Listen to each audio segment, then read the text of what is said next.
Magandang hapon po sa lahat. Ayan, tayo nagbabalik ulit dito sa ating munting channel po.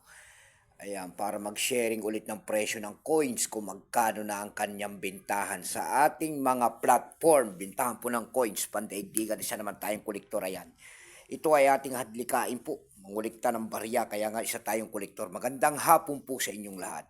Guys, yung mga magpapa-shoutout po, ayan, sa next video ko po, ayan, mag-comment po kayo dyan para ma-shoutout po kayo next video ko po, ayan. Ayan, yung special shoutout natin si Raya May Bayna po ng Cainta Rizal, ayan. Ayan, special shoutout ka, ayan, dito sa ating munting channel. Ang pag-usapan natin guys ay barya po ng Canada, maliit na coins.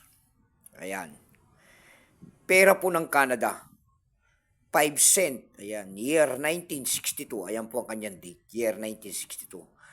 Ayan, bultuhan pa po ang bili natin sa mga ganyan mga world coins at hindi pa po yung kamahalan. Wala pa pong bumibili mga kolektor niyan. Ayan, mga foreign coins. Ayan. Kaya mura lamang kung ang ating bilhin sa mga ganyan. Pero tingnan natin ang presyo nito kung magkano ng bintahan sa ating mga online selling. Ayan, pero bago yan tayo magpapasalamat muna sa ating mga mataguyod po na tagapagsubaybay dito sa ating munting channel. Ayan. Lalo-lalo na ang aking mga subscriber dyan. Thank you so much sa inyong lahat. Mabuhay po kayo in God bless at magandang hapon. Maraming salamat din po sa mga nanonood dyan sa ating FB page. Lahat po ng aking nakapalo dyan sa ating FB page. Thank you so much sa inyong lahat. Ayan, yung mga manonood ko po dyan at mga followers ko. Thank you po sa inyong lahat. God bless po at magandang hapon din po sa inyong lahat. Yun naman po hindi pa po nakapag-subscribe dito sa ating YouTube channel. Anyayaan ko lang sana kahit malaking tulong na po ubagay ang inyong magagawa dito sa ating munting channel. Kung mapipindot nyo po sana ang ating subscribe button, like and share para ma-update ko naman kayo sa mga bago ko pang ilalabas na video about coins. Ayan. Ayan po ang ating pag-uusapan ngayon sa hapong yan kung magkano na ang bentahan yan.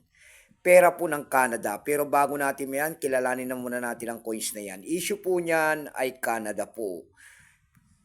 Period po niya na Elizabeth II, 1952 hanggang 2022. Type niyan, standard circulation coins, years 1955 hanggang 1962. Value niyan, 5 cent.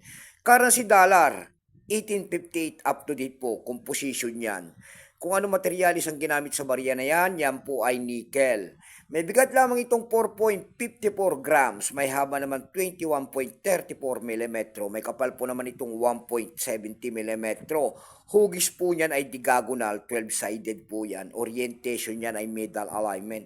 Number N-404, reference number KM-50-A.